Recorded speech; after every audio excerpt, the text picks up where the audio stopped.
Hello दोस्तों, मैं देव स्वागत करता हूं आप सबका इस वीडियो में। 10th क्लास के चैप्टर नंबर 9 के बारे में आज हम बात करेंगे।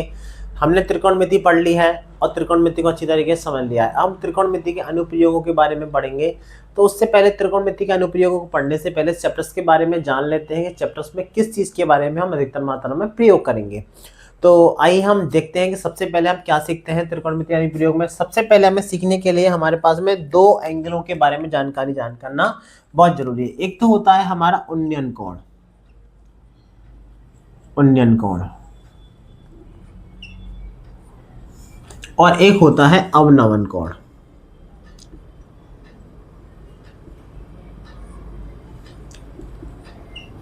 अवनमन कोण, उन्नयन कोण क्या होता है? जैसे मान के चलो कोई बिल्डिंग है और ये अपनी अर्थ पर रखी खड़ी है। अगर आप बिल्डिंग के टॉप पर, कोई पर्सन आपके बिल्डिंग के टॉप पे खड़ा है, ये बिल्डिंग है कोई भी एच ऊंचाई की बिल्डिंग, उसके टॉप पर खड़ा है और धरती के इस पॉइंट पर खड़े होकर आप किसी से हाय हेलो कर रहे हो। तो हाय हेलो कर रहे हो तो मतलब आप धरती से नीचे से लेके किधर की तरफ देख रहे हो? ऊपर की तरफ देख रहे हो। तो धरती की ये तो होती है, मतलब आप इस जगह से खड़े होकर ऊपर की तरफ देखो। जब कभी भी किसी वस्तु को नीचे से खड़े होकर ऊपर की तरफ देखा जाता है तो आपकी जो दृष्टि रेखा ये कहलाती है आपकी दृष्टि रेखा। क्या कहलाती है? दृष्टि रेखा। तो आपकी दृष्टि रेखा कहाँ से बोलती है? आपकी आई से, आंखों से। आप किसी वस्तु को इस तरीके से देख रहे हो तो दृष्टि रेखा ऊपर की तरफ जाएगी। तो उस दृष्टि रेखा का क्षेत्र यानी धरती के साथ में बनने वाला जो कोण है, जो थीटा, वही आपका क्या कहलाता है? उन्नयन कोण कहलाता है। उन्नयन कोण।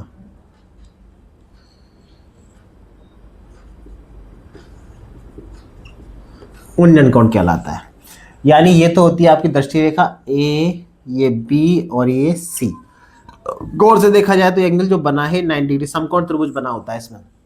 जब आप किसी वस्तु को नीचे से ऊपर की तरफ देखते हैं, यानी आप नीचे खड़े हो और आप किसी वस्तु को, कुतुब मीनार को ऊपर की तरफ देख रहे हो, तो देखने का मतलब जब नीचे से ऊपर आपकी दृष्टि रेखा से बनने वाला जो एंगल है, किसके साथ में? क्षैतिज यानी धरती के साथ में जो एंगल थीटा बन रहा है, उस कोण को हम क्या कहते हैं? उन्नयन कोण कहते हैं। इसका विपरीत होता है अवनमन कोण।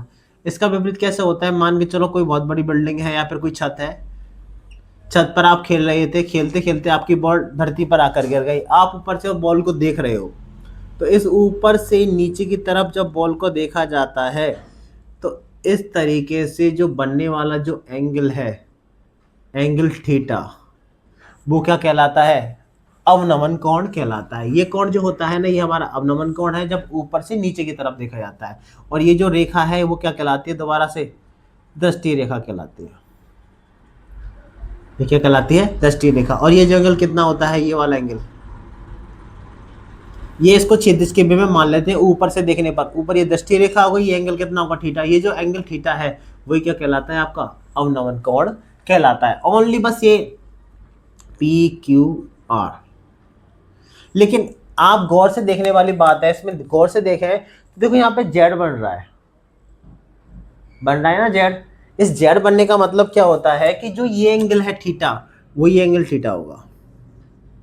इसका मतलब ये वाला जो कोण है इस वाले कोण के क्या हो जाएगा? बराबर हो जाएगा। अगर यहां से गौर से देखें इस एंगल को तो ये उन्नयन कोण कहलाएगा। अगर ऊपर से देखें तो क्या कहलाता है?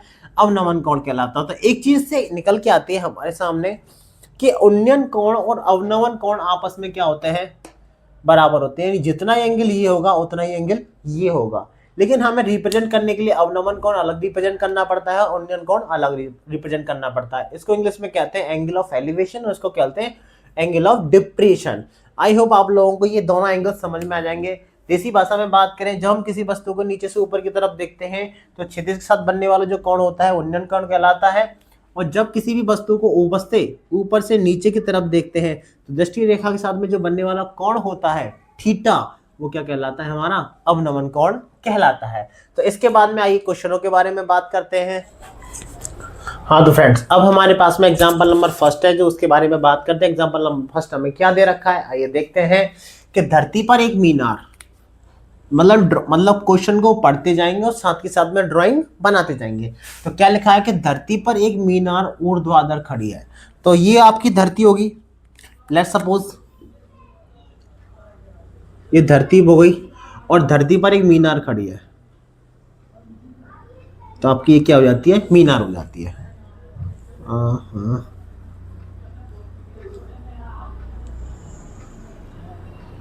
इस पर एक मीनार खड़ी है, यानी धरती पर एक मीनार ऊर्ध्वाधर खड़ी है, खड़ी हो गई धरती के एक बिंदु से, मान के चलो ये बिंदु हो गया, धरती के एक बिंदु से जो मीनार के पाद बिंदु का मतलब फुट, ये वाला इस हिस्से से, तो मीनार ये हो गई, तो मीनार का पाद क्या कहलाएगा, ये, और शिखर कहलाएगा ये।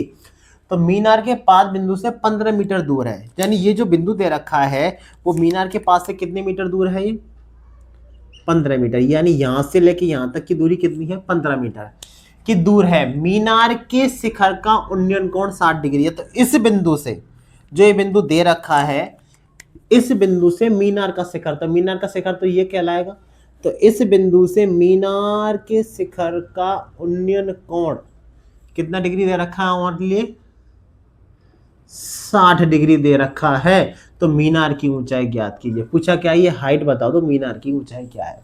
तो सपोज दैट मीनार की ऊंचाई को हम h मान लें। आई होप आप सबको सबसे पहले ड्राइंग समझ में आनी चाहिए। मेन चीज क्या है कि मीनार खड़ी है, मीनार के पास से एक बिंदु ले रखा है, फुट से कितना मीटर दूरी है, 15 मीटर दूर है। तो उसी बिंदु से मीनार के शिखर का उन्नयन कोण कितना दे रखा है, 60 डिग्री दे रखा है, और मीनार की ऊंचाई ज्ञात करनी है, हमें h का मान ज्ञात करना है। मैंने मान लिया है, तो आइए लिखते हैं और फिर करते हैं। तो सबसे पहले क्या करेंगे, हल, जो लिखा है चित्रानुसार,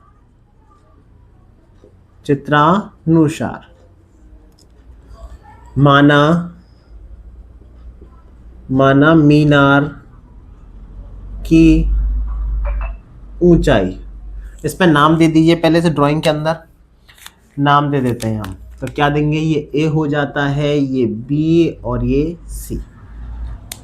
तो मीनार की ऊंचाई ए बी बराबर हमने कितना मान लिया है, ए बी बराबर हमने कितना माना है, h मीटर। और हमारे लिए बी सी कितना दे रखा है, बी सी बराबर हमें दे रखा है 15 मीटर। और हम थीटा कितना दे रखा है हमारे लिए, 60 डिग्री दे रखा है। अब आगे सुनो, यहां तक जो दे रखा था वो हमने लिख दिया, फिर आगे सॉल्व कैसे करना है वो देखते हैं। तो सबसे पहले करना क्या होता है हमें, कि जो दे रखा है और जो निकालना है, उन दोनों में एक संबंध बनाते हैं। हमें त्रिकोणमिति रेशियो यानी त्रिकोणमिति अनुपात पढ़े होंगे, उससे होंगे क्वेश्चन सॉल्व। तो कैसे करते हैं ये देखते हैं। तो सबसे पहले देखो, ये तो हो जाता है लंब और ये हो जाता है आधार। तो लंब बट्टे में आधार कितना हो जाता है, tan थीटा होता है। तो कैसे लिखेंगे, समकोण त्रिभुज किसमें, ए बी सी में, ये 90 डिग्री एंगल है यहाँ पर। तो ए बी सी में तो क्या लिखेंगे, tan थीटा बराबर क्या होता है, लंब बट्टे में आधार, यानी ये हो जाएगा लंब और ये आधार। यानी जो दे रखा है और जो निकालना है, उन दोनों में क्या बनाना है, रिलेशन बनाना है। तो tan थीटा कितना डिग्री है हमारे पास, 60 डिग्री।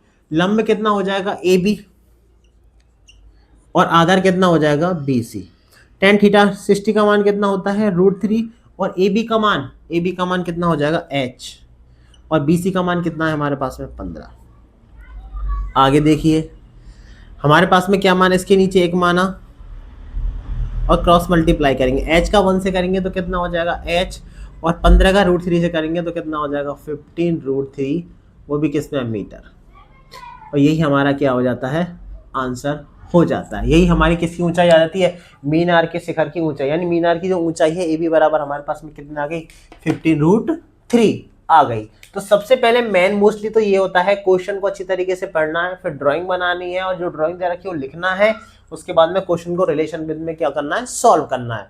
तो आई होप आप लोगों को एग्जाम्पल नंबर फर्स्ट सबको समझ में आया होगा। इसके बाद में नेक्स्ट क्वेश्चन आंसर वर्क करते हैं। हाँ तो फ्रेंड्स, अब हमारे पास में question number first an example है। एग्जाम्पल नंबर फर्स्ट किया था, अब क्वेश्चन नंबर फर्स्ट करते हैं। क्या दे रखा है कि सर्कस का एक कलाकार 20 मीटर लंबी डोर पर चढ़ रहा है। अब सर्कस, हाँ फिर आगे बोला है, चढ़ रहा है, जो अच्छी तरीके से बंधा हुआ है, यदि भूमि स्तर के साथ डोर द्वारा बना गया कोण 30 डिग्री है। अब नॉर्मली प्रोसेस में कोई ना कोई पोल होगा जिससे बंधी होगी रस्सी। तो हम एक एग्जाम्पल के रूप में हम बनाते हैं, उसमें वैसे ड्राइंग दे रखी है पर मैं बना देता हूँ। एक पोल है जो कि धरती पर खड़ा हुआ है, ठीक है। अब डोर अगर बांधेंगे वो चलेगा, जैसे जो नट वाच होते हैं या कोई भी होते हैं जो रस्सी बांधकर इस तरीके से चलते, तो इस तरीके से मूव करते हैं वो। तो हम नॉर्मली वे में तो इस पॉइंट से ये पॉइंट जो है ना, रस्सी इस तरीके से बंधी होगी इससे पोल से। देखो इसने लिखा है कि सर्कस का एक कलाकार 20 मीटर लंबी डोर, तो ये डोर की लंबाई कितनी है 20 मीटर, 20 मीटर लंबी डोर पर चढ़ रहा है जो अच्छी तरह से बंधा हुआ है, जो अच्छी तरह से बंधा हुआ, अच्छी तरह से बंधा हुआ है, किससे बंधा हुआ है, डोर पर चढ़ रहा है जो अच्छी तरह तनी हुई है और भूमि के पर सीधे लगे खंबे के शिखर से बंधा हुआ है, जो अच्छी तरीके से भूमि से लगे खंबे, अच्छी तरह से तनी हुई है, ये लाइन रह गई जो अच्छी तरह से तनी हुई है, जो और भूमि पर सीधे लगे खंबे, सीधे खंबे, इसमें लिखा हुआ है सीधे खंबे, बुक में दे रखा है वैसे क्वेश्चन, इसमें दे रखा है कि सीधे लगे खंबे के शिखर से बंधा हुआ है यदि भूमि स्तर के साथ डोर की द्वारा बनाया गया, यानी भूमि के स्तर के साथ में डोर द्वारा बनाया गया कोण कितने डिग्री का है, 30 डिग्री का है, तो खंबे की ऊंचाई ज्ञात कीजिए। यानी ये ज्ञात करना है, इस एच का मान बता दो, ये जो खंबा है यानी ए और ये बी और ये सी। क्वेश्चन क्या दे रखा था, एक 20 मीटर लंबी रस्सी है जो खंबे के शिखर से टाइटली बंधी हुई है और धरती के साथ में कितने डिग्री कोण बना रही है, 30 डिग्री का कोण बना रही है, तो ये ऊंचाई बता दो, ये खंबे की जो ऊंचाई है वो कितनी है। जो अभी क्वेश्चन किया था सेम वैसा ही था, लेकिन कंडीशन उसमें ये थी, उसमें इसका बेस दे रखा था, आप क्या दे दिया है, हाइपोटेन्यूज यानी कर्ण दे दिया है, और ये 90 डिग्री का कोण हो जाता है। इसमें थोड़ी सी लैंग्वेज में मिस हो गया था, वो मैंने आपको क्लियर करके बता दिया है। तो देखते हैं अब तो क्या दे रखा है हमें, पहले हल लिख लेते हैं। हल चित्रानुसार डोर की लंबाई एसी हमें कितना दे रखा है 20 मीटर दे रखी है, और थीटा हमें कितना दे रखा है 30 डिग्री, और ए बी माना खंबे की ऊंचाई, ये लिखना बहुत ज़्यादा जरूरी है, ए बी बराबर कितना है आपका h मीटर। अब जो मैंने पहले से कहा था वही अब दोबारा करना है। फर्स्ट ऑफ ऑल क्या करना है, जो दे रखा है और जो निकालना है उन दोनों में क्या बनाना है, रिलेशन, यानी लंब बट्टे में कर्ण, लंब बट्टे में कर्ण क्या होता है, साइन थीटा होता है। तो समकोण त्रिभुज किसमें, ए बी सी में कितना लगेंगे, साइन थीटा होता है, लंब बट्टे में कर्ण, यानी लंब बट्टे में क्या हो जाएगा, कर्ण हो जाएगा, तो साइन थीटा, साइन कितना होगा, थीटा कितना हो जाएगा 30 डिग्री, सॉरी यहाँ रख दीजिए, लंब का मान कितना हो जाएगा ए बी, और कर्ण का मान कितना हो जाता है ए सी, तो साइन 30 का मान कितना होता है 1/2, ए बी का मान कितना हो जाएगा h, और ए सी का मान कितना हो जाएगा हमारे पास में 20। अब क्रॉस मल्टीप्लाई करेंगे तो h का 2 से करेंगे कितना हो जाएगा 2h, और 20 का 1 से करेंगे तो कितना हो जाएगा 20। यहाँ से h का मान निकालेंगे तो 20/2, तो h बराबर कितना हो जाएगा 10 मीटर हो जाता है। इस तरीके से हमारे जो खंबा है उसकी ऊंचाई हमारे पास में कितनी आ जाती है 10 मीटर आ जाती है। पहले जैसे ही क्वेश्चन था जो एग्जांपल नंबर फर्स्ट था उसी पर बेस्ड क्वेश्चन नंबर फर्स्ट है। आई होप आप लोगों को सबको समझ में आया होगा। समझ में आया तो वीडियो को लाइक करें। इसके बाद में इसका नेक्स्ट क्वेश्चन और वर्क करते हैं। हाँ तो फ्रेंड्स अब हम क्वेश्चन नंबर 2 के बारे में बात करते हैं। बहुत सुंदर और बहुत अच्छा क्वेश्चन है, कई बार आता है पेपर में पूछा जाता है। क्वेश्चन क्या है कि आंधी आने से एक पेड़ टूट गया, तो सडनली गैस करते हैं कि कोई पेड़ होगा, मान के चलो एक पूरा पेड़ है,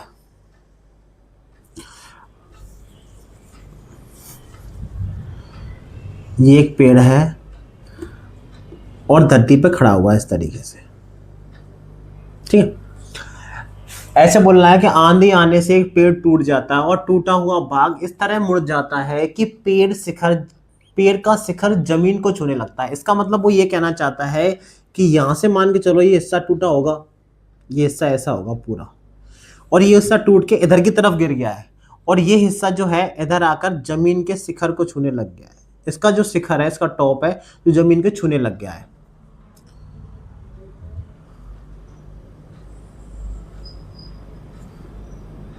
जमीन को छूने लग गया है, ये कहना चाहता है।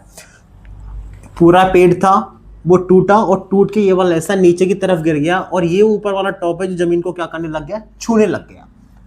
हाँ छूने लगता है, इसके साथ 30 डिग्री का कोण बनाता है। ये जो एंगल बना रहा है इसके साथ में, ये जो छूने वाला हिस्सा है तो कितने डिग्री कोण बनाता है, 30 डिग्री का कोण बनाता है, कोण बनाता है। और पेड़ का पाद बिंदु की दूरी, यानी बना के बनाता है पेड़ के पाद बिंदु की दूरी जहां पेड़ का शिखर जमीन को छूता है 8 मीटर है।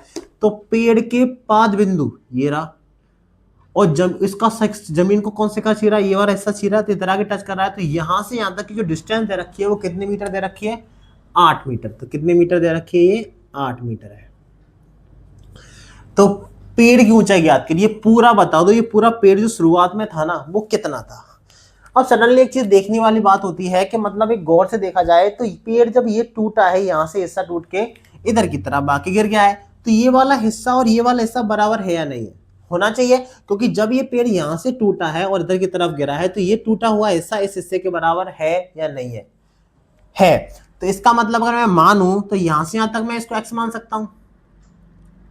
ये वाला हिस्सा हमने कितना मान लिया है, x मान लिया है। जब ये हिस्सा x है तो ये इधर आके गिरा, तो ये हिस्सा भी कितना हो जाएगा, ये भी कितना होगा, यहाँ तक x हो जाएगा। और ये वाला पूरा हिस्सा हमने कितना मान लिया हमने, भाई ये नीचे वाला हिस्सा, यानी ये वाला जहाँ से टूटा हुआ पेड़ है उससे पहले। और ये टोटल हिस्से की बात करूँ तो पूरा हिस्सा कितना हो जाएगा, x प्लस का y, यानी इस पूरे हिस्से को हम h मान सकते हैं। यानी पेड़ की कुल ऊंचाई हमने कितनी मान ली है, h मीटर। गौर से देखा जाए तो पेड़ की कुल ऊंचाई हमने कितनी मानी, h। अभी पर दो भागों में टूटा, ये टूटा हुआ हिस्सा अलग है और ये बचा हुआ हिस्सा अलग है। तो टूटे हुए हिस्से को हमने कितना मान लिया, x माना। जब ये हिस्सा x है तो ये वाला हिस्सा भी कितना होगा, x ही होगा।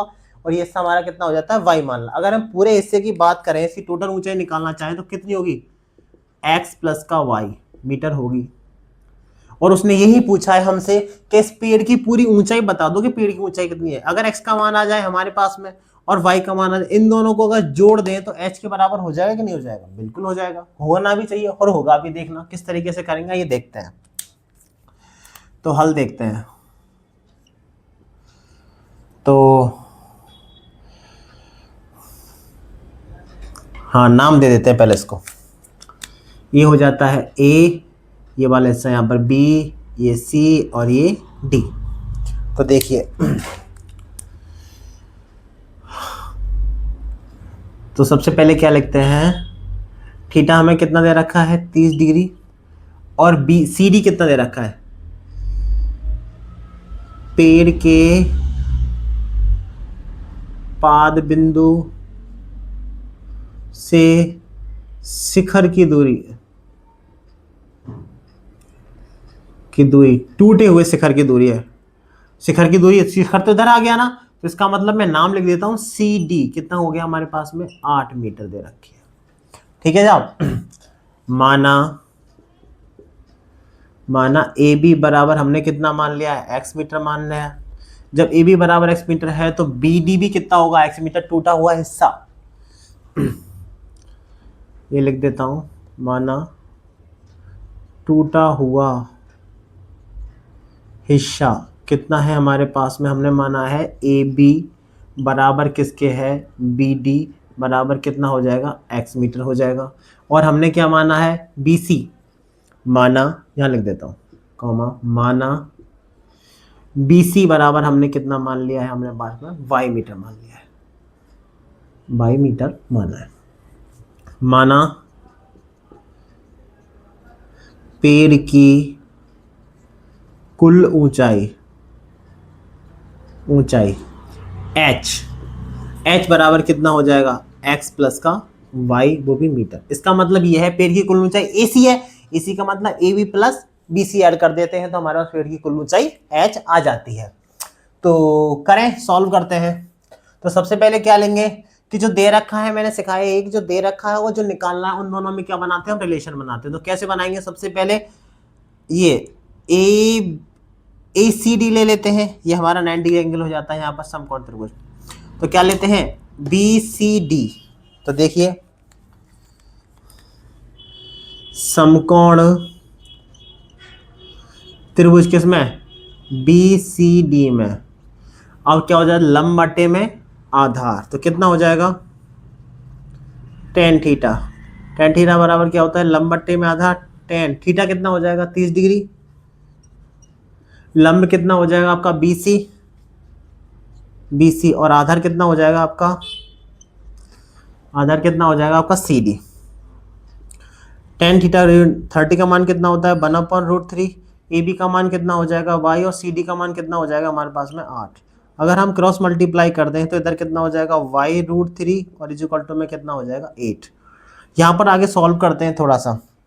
हाँ, अगर हम y का मान निकालें, यहाँ करता हूँ ऊपर, अगर मैं यहाँ से y का मान निकालूँ तो √3 से इसमें क्या लगेगा, भाग लगेगा, और √3 से ऊपर और √3 से नीचे मल्टीप्लाई कर देते हैं। क्यों करते हैं, उसका सबसे बड़ा रीजन ये है उसको करने का कि कभी भी हर में रूट वाली संख्या नहीं रखते हैं। तो करेंगे तो y बराबर कितना हो जाएगा 8 का करेंगे तो कितना हो जाएगा 8√3, और इसके साथ करेंगे तो 3। तो ये हमारे पास में वो भी किसमें मीटर। इसको समीकरण नंबर 1 दे देते हैं। ये हमारे पास में किसका मान आ जाता है, y का मान आ जाता है। हाँ तो फ्रेंड, इस तरीके से हमारा किसका मान आ जाता है, हमारे पास में y का मान आ जाता है। इसका मतलब ये वाला हिस्सा हमें फाइंड आउट कर लिया। अब हमें ये वाला हिस्सा चाहिए। अब ये वाला हिस्सा निकालने के लिए क्या करें, चाहे ये वाला निकालो चाहे ये वाला कैसे निकालेंगे, सीधा खड़ा है पूरा तो ले नहीं सकते, तो एंगल्स और ट्राइंगल्स तो यहाँ से बना हुआ है। इसका मतलब इस वाले हिस्से और इस वाले हिस्से के अंदर क्या बना लेते हैं, रिलेशन बना लेते हैं। ये क्या हो जाता है, आधार बट्टे में कर्ण। आधार बट्टे में कर्ण क्या होता है, cos थीटा होता है। तो लगा सकते हैं, लिख सकते हैं पुनः समकोण त्रिभुज किसमें, BCD में क्या लगाएंगे, cos थीटा बराबर क्या होता है, आधार बट्टे में कर्ण। cos थीटा कितना हो जाएगा 30 डिग्री, आधार कितना बनेगा हमारा CD, और कर्ण कितना हो जाएगा अपना BD। आगे देखिए, हाँ तो cos 30 का मान कितना हो जाता है √3/2 इक्वल टू CD का मतलब कितना हो जाएगा, CD कितना आएगा हमारे पास 8, और ये कितना हो जाएगा x। क्रॉस मल्टीप्लाई करेंगे तो कितना हो जाएगा x√3 इक्वल टू 8 दूना कितना हो जाएगा 16। यहाँ से x का मान निकालेंगे, √3 से क्या लगेगा भाग, तो 16 कितना हो जाएगा √3। तो √3 से ऊपर और √3 से नीचे क्या कर देंगे मल्टीप्लाई। मैंने बता दिया क्यों करते हैं, क्योंकि हर में से रूट को क्या करना पड़ता है, खत्म करना पड़ता है। तो x बराबर कितना हो जाएगा 16√3/√3 और ये किसका मान आ जाएगा मीटर में। ये किसका मान आया है हमारे पास, x का मान। यानी टूटा हुआ हिस्सा कितना बड़ा है, ये वाला जो हिस्सा आया है वो किसका क्या आया है, टूटा हुआ हिस्सा। हमारे पास में y का मान x का मान दोनों आ गए, और हमें क्या चाहिए, पेड़ की कुल ऊंचाई चाहिए, तो दोनों को ऐड कर देते हैं। तो लिखते हैं पेड़ की कुल ऊंचाई, और पेड़ की कुल ऊंचाई पूरी कितनी है AC बराबर कितना है h, तो x प्लस का y कर देते हैं। हाँ तो फ्रेंड्स, हम पेड़ की कुल ऊंचाई निकालना चाहते हैं तो निकालते हैं। तो h का मान लिख लेंगे h, तो h बराबर यहाँ लिखते हैं h बराबर x का मान कितना आ जाएगा 16√3/3 प्लस y का मान कितना है 8√3/3। दोनों का एलसीएम लेंगे तो कितना आ जाएगा 3 आ जाएगा। तो 3 से 3 करेगा तो कितना हो जाएगा 16√3 प्लस कितना हो जाएगा 8√3। दोनों को ऐड करेंगे क्योंकि ये भी 8√3 है 16, तो दोनों को ऐड करने पर कितना हो जाएगा 24√3 नीचे कितना हो जाएगा 3 से कैंसिल आउट हो रहा है। गौर से देखिए कितनी बार में 8 टाइम्स में।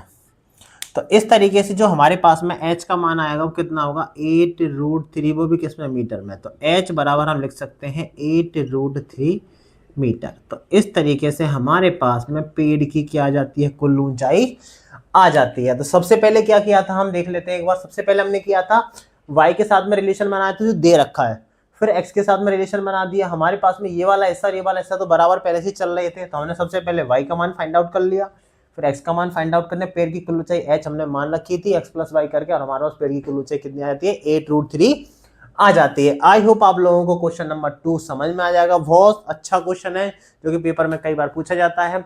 इसके बाद इसके नेक्स्ट क्वेश्चन है, उन पर वर्क करेंगे नेक्स्ट वीडियो में। उसके लिए सब तक के लिए थैंक यू सो मच।